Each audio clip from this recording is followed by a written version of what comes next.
Academy के platform से आज हम एक और वीडियो लेकर आए हैं जो सिंगुलर और प्लूरल पे है।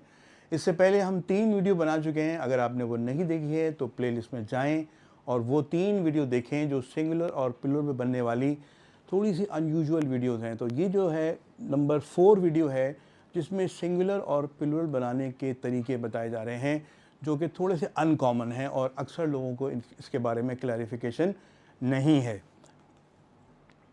रूल ये है कि अगर किसी इंग्लिश के वर्ड के एंड में आई एस आता है तो आई एस को हम ई एस में कन्वर्ट कर देंगे, यानी एस तो हम रहने देंगे जैसा था वैसे ही रहेगा, मगर आई जो है वो ई में कन्वर्ट हो जाएगा तो सिंगुलर से प्लूरल बन जाएगा।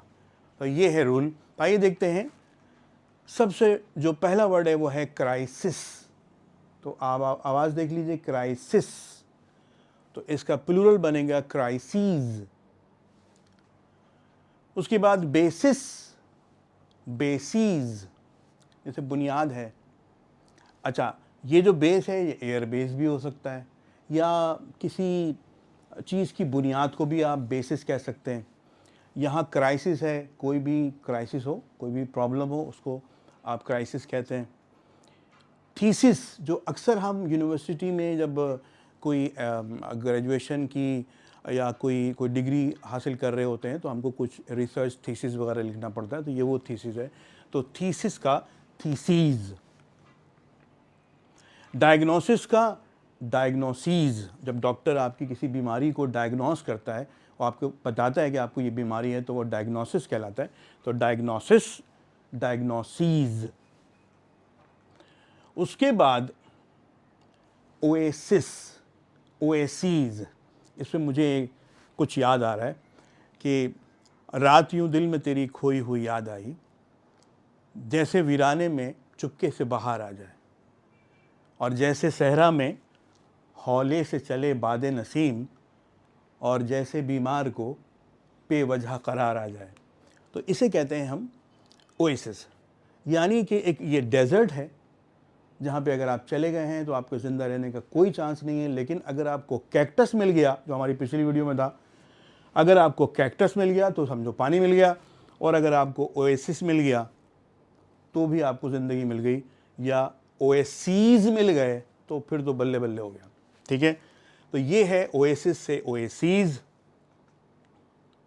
फिर एनालिसिस से एनालिसीज।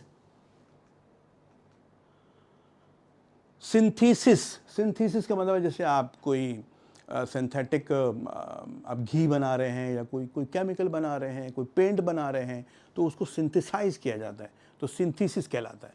तो सिंथेसिस, सिंथेसीज। ज़रा साउंड पे गौर कीजिएगा, ये सिंथेसिस है और ये सिंथेसीज है। फिर एक्सिस, एक्सीज। अब देखें, ये है एक्स एक्सिस और ये है वाई एक्सिस। ये एक्स एक्सिस है, ये वाई एक्सिस है, मगर दोनों को मिला के कैसे बोलेंगे? एक्सीज। लोग क्या बोलते हैं? एक्सिस कह देते हैं उसको, दोनों को भी एक्सिस कह देते हैं। अल्लाह माफ़ करे, ऐसा नहीं कहना चाहिए। जो जिसका हक है वो उसको देना चाहिए। भाई अगर एक है तो एक्सिस कहें, और अगर दो हैं तो उसको एक्सिस ना कहें, एक्सीज कहें। मैथमेटिक्स में बहुत ज़्यादा इस्तेमाल होता है, तो ये तमाम उन टीचर्स के लिए भी है कि वो बच्चों को बताएं कि एक है तो एक्सिस है और एक से ज़्यादा है तो एक्सीज है। उसके बाद एलिप्सिस से एलिप्सीज। देखिए, ये जो फुल स्टॉप होता है, ये जो डॉट होता है, इसको एलिप्स कहते हैं।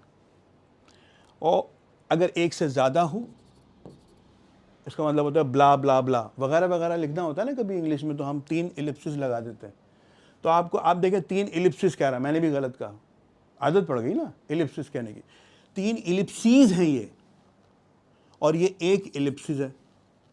ये एलिप्सिस है और ये, यानी कि मैं कह रहा हूँ ये तो ये है और ये जो है वो ये है। ये एलिप्सीज है और ये एलिप्सिस है। तो ये है डिफरेंस। आपको समझना चाहिए कि जो सेकंड लास्ट लेटर अगर आई होगा तो सिंगुलर होगा, और अगर सेकंड लास्ट लेटर आई की जगह ई कर देंगे तो वो प्लूरल हो जाएगा। तो ये थी हमारी आज की वीडियो। उम्मीद है कि आपको पसंद आई है। अगर आई है तो सब्सक्राइब के बटन को क्लिक करें, बेल आइकन को क्लिक करें, अपनी फैमिली में, फ्रेंड्स में इसको शेयर करें और ये बताएं कि टाउन के अंदर एक चैनल है जिसका नाम एकेडेमिया है, जहाँ पे इंग्लिश इस तरह सिखाई जाती है जैसे कि आपने देखी। Thank you very much.